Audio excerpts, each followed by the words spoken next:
let's start the next question. So next question was asked in 2012. So the question says, consider the following statement. So there are three given statement and we need to find a correct answer to the given statement.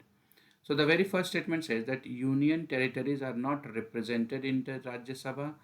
So it is true. So whether it is true or not, so as we know that the Rajya Sabha consists of total 250 members.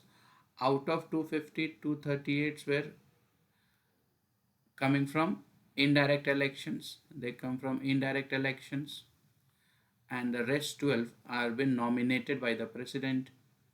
Nominated by president on the ground of literature, arts, science, and social service.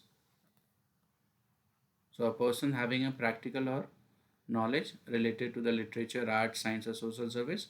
So on this ground, the president will nominate the 12 members, and the 238 out of the 250 were they will be indirectly elected to the Rajya Sabha. So out of these 238, the constitution says that they will be a representative of state plus UTs. So the state and UTs were represented within the vicinity of 238 members among the 238 members according to Article 80 of the Constitution. So on the basis of that, we can say that the first statement is incorrect. If the first is incorrect, so the A cannot be the answer and C cannot be the answer on the basis of elimination method.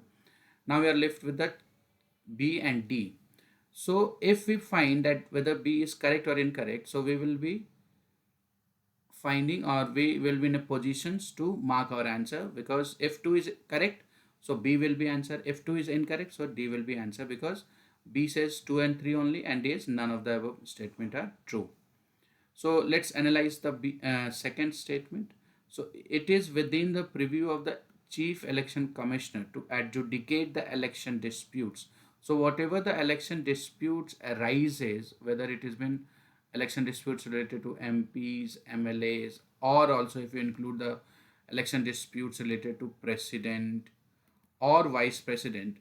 So all any type of disputes related to the elections of these were adjudicated by the chief election commissioners. No, it is also incorrect. Why? Because we know that High Court is empowered by the constitutions to adjudicate the election disputes related to MPs and MLAs, and thus the verdict of the High Court can be challenged in Supreme Court. And along with this, Supreme Court is empowered by the constitutions to adjudicate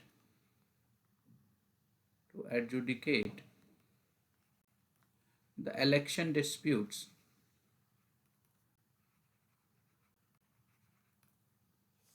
with respect to president and vice president. And this election disputes related election petitions is the verdict or the judgment of the election Supreme Court related to the election disputes of president and vice president shall be final. So on this basis, we can say that Chief Election Commission is not been entitled to adjudicate neither the election of MP, MLA, or the president or vice president. So the second statement is incorrect. So as we find that second statement incorrect, so our answer to this question is D, that is none of the given statement is correct. Now let's see why the third is incorrect. So according to the Constitution of India, the parliament consists of Lok Sabha and Rajya Sabha only. Does the parliament consist Lok Sabha and Rajya Sabha or any other members or any other part of the parliament? So according to Constitution Article 79, which says that the parliament consists of president, Lok Sabha, and the Rajya Sabha. So not only the Lok Sabha and Rajya Sabha are part of the parliament, but the president is also part of the parliament. So on this logic, we can say that third is also incorrect. So answer to this question is none of the above statement given is correct. Clear? Now if you see the explanations to the questions. So explanation says that according to article, sorry, let me mark the pen first.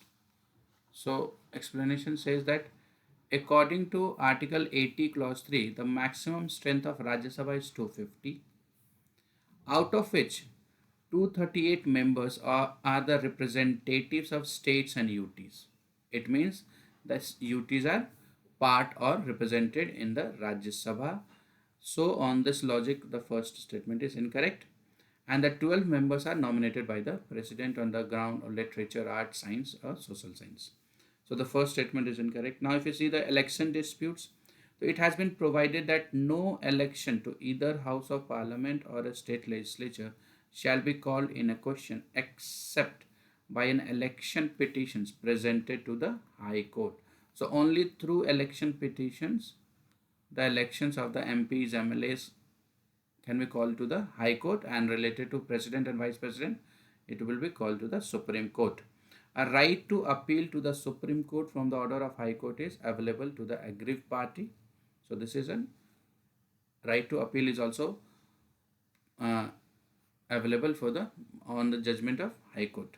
So on this basis, the second is also incorrect. If you see the next explanations, Article 79 of the Constitutions, it says that there shall be a Parliament for Union which shall consist of President and two houses to be known as respectively the Council of State and House of People, which is known as Lok Sabha popularly, and Council of State popularly known as Rajya Sabha. So the Parliament consists of the not only the two houses but also the President is also an integral part of President is an integral part of Parliament. He is not a member of the Parliament, rather is an integral part of Parliament. So on this, according to Article 79, the third statement is also incorrect. Clear? Okay. Let's move to the next question. So next question was asked in 2012. Now again in this question the three statement has been given, right? So we can also apply our elimination method here, but that should be based on a knowledge based elimination method. That should not be a tukka. So if we see the question, so the question talks about that regarding the office of the Lok Sabha Speaker, consider the following statement. Clear? Now if we see that the concept related to speaker has been repeatedly asking in the examinations, so by far we have answered many questions related to office of speaker. So I hope now you will be in a positions to answer the questions, apply at least a logic, and through, if you are not directly connecting, so through logic you can answer this questions. So let's analyze the given statement. The speaker holds the office during pleasure of president, right? Pleasure of president means what? This also we have discussed. When we say that any individual or any office is under pleasure of president, what does it mean? So it means that the removal of that person, the removal of that office, the ground is not mentioned in the constitution and process is not mentioned in the constitutions. Ground and or manner, we can say that manner is not mentioned in the constitutions. So constitution does not talk about anything, whether how he can be removed, on what ground he can be removed, what manner should be adopted to remove. So that offices comes under the pleasure of president. So there are only three offices which comes under the pleasure of president. If we talks, the first office is individual ministers. Second is governor of a state, and the third is Attorney General of India. So only these three offices which comes under a pleasure of president, it means they can be removed by executive without involvement of a legislature, and on any ground. They can be removed without any ground also. There is no manner to be given. So does this speaker hold office during pleasure of president? No, he is not comes under pleasure of president. Only three, that is ministers, governor and AGIs, are under the pleasure of president. So on this logic we can say that A cannot be the correct answer and C cannot be the correct answer. So we are left with the B and D. B says only three. It means if is according to this question the first is incorrect, So there is no need to analyze the second in the examinations, because the second is only paired with the first and first is incorrect. So if we find that 3 is correct, then we will be then we are in a positions to mark our answer, right? So but we will see why the second is incorrect, right? So it says that the speaker need not be a member of the house at the time of his or her election, but has to become a member of the house within 6 months from the date of his elections. So if we see that this options that the constitutions,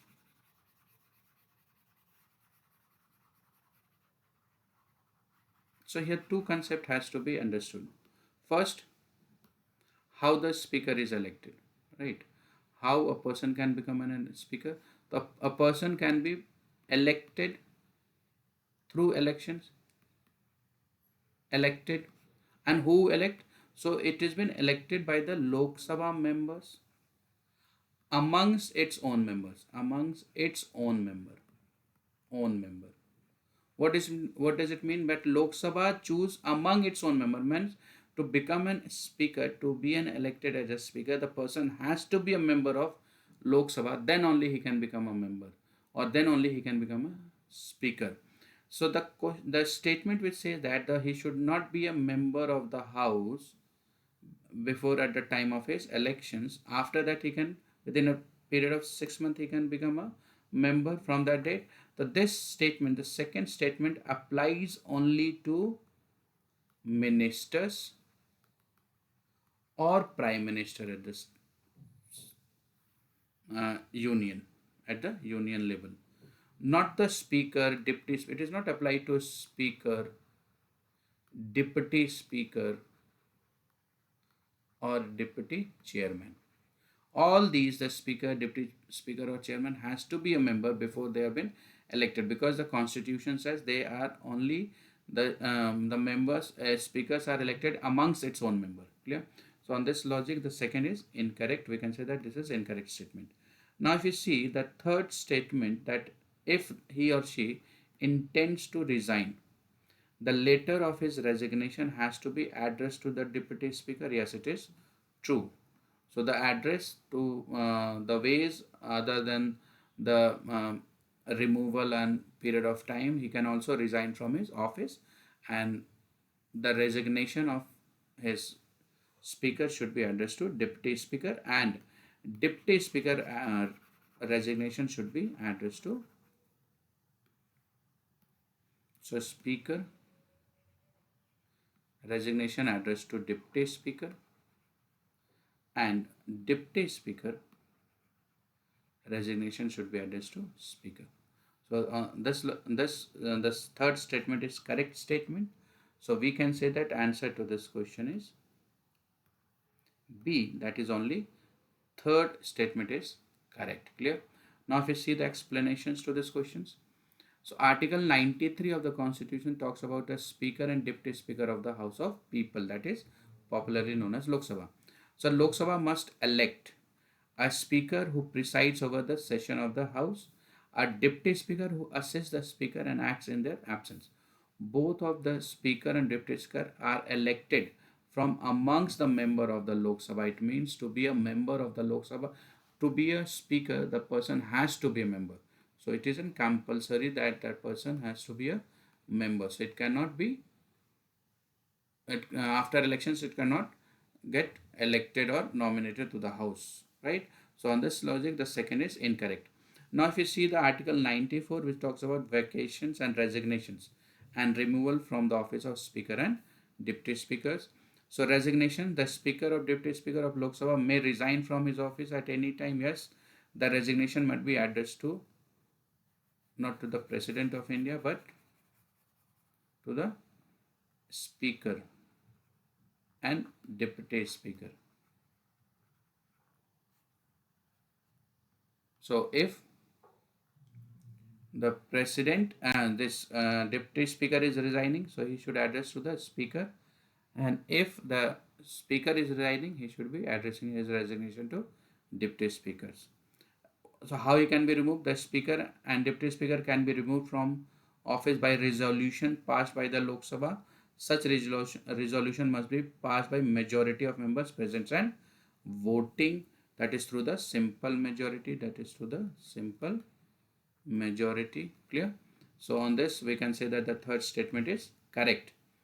Now vacancy, on this logic we can also say that he is not under comes under the pleasure of president, because his removal process has been given under the constitution. The first is incorrect, the third is correct statement. Now if the office of speaker or deputy speaker becomes vacant due to resignations, removal, otherwise a new speaker or deputy speaker is been elected by the Lok Sabha. Clear? So exclusion from voting. A speaker does not vote on matter in the house except in case where there is a tie or equal vote on both sides. In such case, the speaker casts the deciding vote. So it means the speaker does not have an first instance vote. First instance vote. Is it clear? Okay. So answer to this question is B. Now if you move to the next questions. So the next question was asked in 2012. So the question says a deadlock between the Lok Sabha and the Rajya Sabha calls for a joint sitting of the parliament during the passage of vote. It means the joint sitting, that is article 108, applies to which of the given options. So does this applies to ordinary legislation? Yes, it is applied to ordinary legislations. Money bill, no. And the joint sitting has not been applied to constitutional amendment bill, and this is a direct questions. So only one is the answer. So the answer to this question is A. That is only one. If we see the explanations to these questions, so article 108, that is joint sitting of both houses in certain cases. So purpose of a joint sitting of Lok Sabha and Rajya Sabha is conveyed to resolve a deadlocks when the both houses disagree on the passage of bill, excluding certain types of bill. What is the conditions for joint sitting? A joint sitting can be called in the following situations. First, if the bill passed by one house is rejected by the other house, if the two houses disagree on amendment to the bill, if the more than 6 months elapse without the other house taking any action on a bill by one house. So these are the conditions on which the joint sitting is applied. Now if you see the exclusion, so the provisions of joint sitting does not apply to money bill, article 110, the Lok Sabha has exclusive authority, and the constitutional amendment bill, article 368. Now who has a summoning authority? The President of India is a summons the joint sitting. Who presides? The Speaker of the Lok Sabha presides over the joint sitting. In his absence, Deputy Speaker presides the joint sitting. Deputy Speaker of the Lok Sabha presides, and if both are unavailable, then Deputy Chairman of Rajya Sabha presides the joint sitting. So in any case, Chairman of Rajya Sabha does not get chance to preside over joint sitting. It has been decided by majority. So which majority is required? The bill is passed in joint sitting by simple majority of the members present and voting. So the questions on the basis of joint sitting has also been repeatedly asking. So on this basis we can say it is only applicable to the ordinary legislations or ordinary bill. Clear? Let's move to the next questions. So next questions was asked in 2012.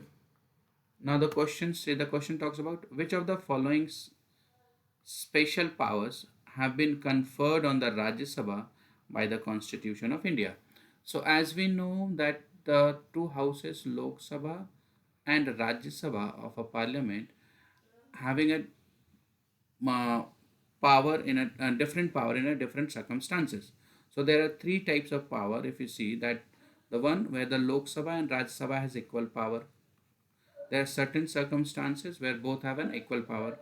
Second, whether Rajya Sabha has more power than more power than Lok Sabha. Third, where Lok Sabha has more power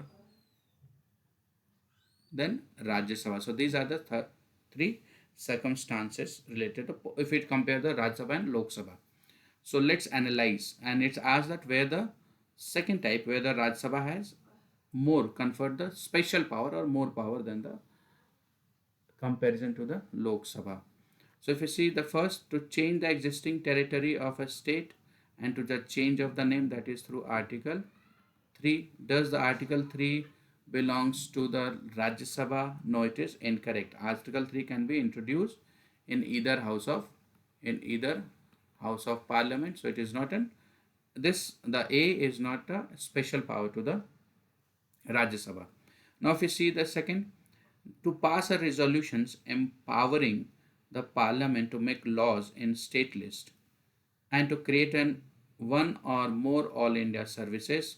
So this has included two. So one is under Article 249 and the another is article under 312. So does this Article 249 and 312? Yes, it is a special power to the Rajya Sabha. This is also direct questions. In the national interest, the Rajya Sabha can pass a resolutions, and through that resolution, the parliament is empowered to make laws in the state list. Second, whenever there is a need to create one or more all India services, it is true initially has to be passed by the Rajya Sabha. Then only the services can be included into the all India services. So the answer to this question is B. Clear? Now if we analyze the C and D options, the C says to amend the election procedure of the president and to determine the pension of president after his or her retirement. So this is where the situations where both Lok Sabha and Rajya Sabha has equal power, like the first options where Lok Sabha and Rajya Sabha has equal power. Clear? So this cannot be also the answer. Answer to this question is B. If we see the D, to determine the functions of election commissions and to determine the number of election commissions, this is also the where the Lok Sabha and Rajya Sabha has equal power. So the B, where the Rajya Sabha has more power than the Lok Sabha. Clear? Now if you see the explanations, the position of Rajya Sabha with respect to Lok Sabha. The first circumstances, both have an equal power. Rajya Sabha and Lok Sabha has equal power in which in what circumstances? So first, introduction and passage of ordinary bill.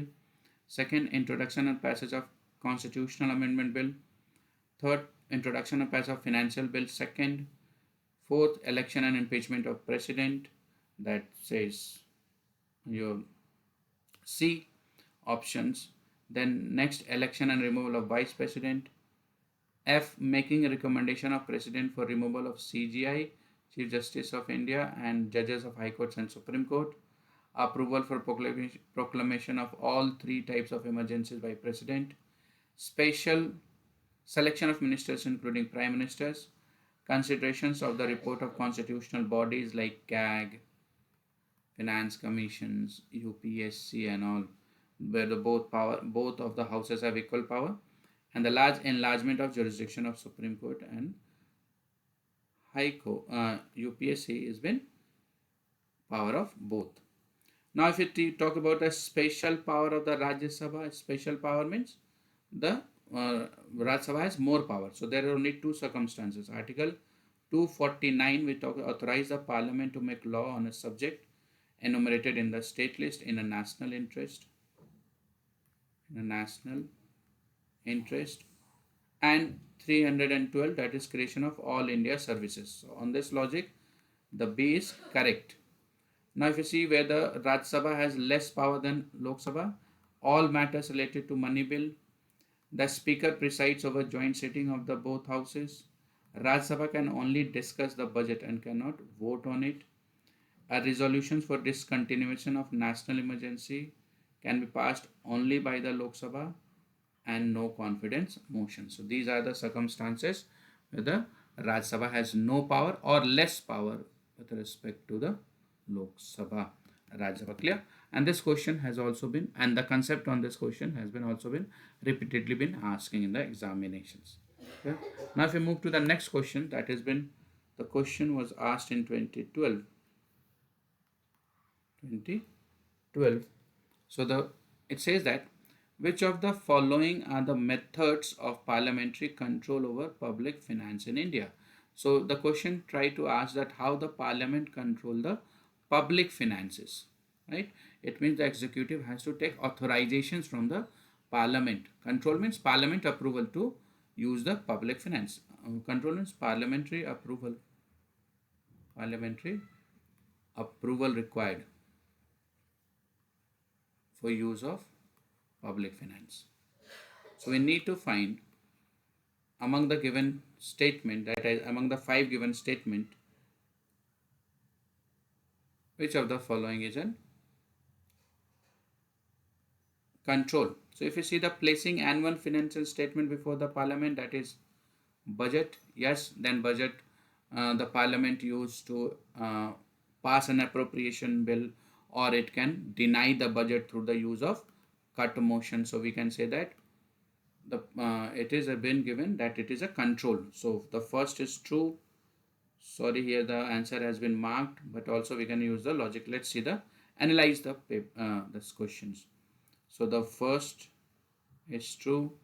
Now if you see withdrawal of money from consolidated fund of India only after passing the appropriation bill, yes, as we have already seen that according to article 266, the consolidated fund of India comes under the legislative control, and other two fund, that is public fund and contingency fund, these two funds are under the executive control. It means the withdrawal from these two funds does not require an legislative permissions, but to withdraw from consolidated fund, it has been only can be withdrawal can be done if the appropriation will be passed by the parliament. It means the parliament is control, giving approval. So 2 is also correct. Now if you see the third, the provisions of supplementary grants and vote on account, yes, this is also true. So vote on account, that is according to article 116 is to be done, and that is an considered as that it can advance to the Lok Sabha before passage of the bill. So this is 3 is also correct. Fourth, a periodic or at least a mid-year review of the programs of government against macroeconomic forecast and expenditure by the Parliamentary Budget Office. No, this is incorrect. There is no midway, there is no half-yearly review. Review will be done only after the financial completion of financial year, during the passage of the budget, during the introductions of the budgets, where the committees will be involved. Parliamentary committees like estimate committee, public account committee, public undertaking committee will be evolved. So that has been done on the basis of yearly, not on a midways. The 4 cannot be the answer. So if you see the 4, if we rule out the 4, so we are left with the 1, that is 1, 2, 3 and 5 is the correct option through which the parliament control the public finances. If you see the fifth one, so introducing financial bill in the parliament, yes, it is also true. This is also how the finance bill has been treated or controlled by the parliament. Now as we have already seen, the finance bill is of the 3 type: money bill, finance bill first, finance bill second.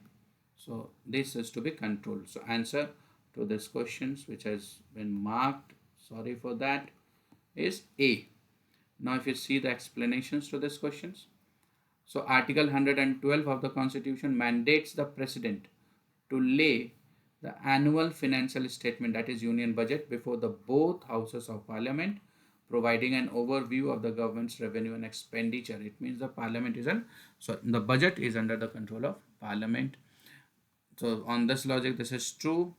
Article 266 of the constitution states that no money can be withdrawn from the consolidated fund of India without the approval of parliament, right? So to withdraw the money from consolidated fund of India, the approval of parliament is required, ensured through the passing of appropriation bill. So this is also true. Vote on account, according to article 116 of the constitution, allows the Lok Sabha to make any grant in advice, and it has been considered that 1/6 of the total demand of grant has been given into the advance for the running of the till the bill budget has been passed. So this is also true, and there is right, there is no provisions of a parliamentary budget office in the India to conduct midway review. So there is no such, there has been there. So fourth is incorrect. Now if you see, the finance bill is introduced annually to give legal effect to the financial proposal in the budget, including taxations and other revenue measures. So this is also true. So the correct ways through how the parliament control the public finances is first, second, third, and fifth is our answer. Clear?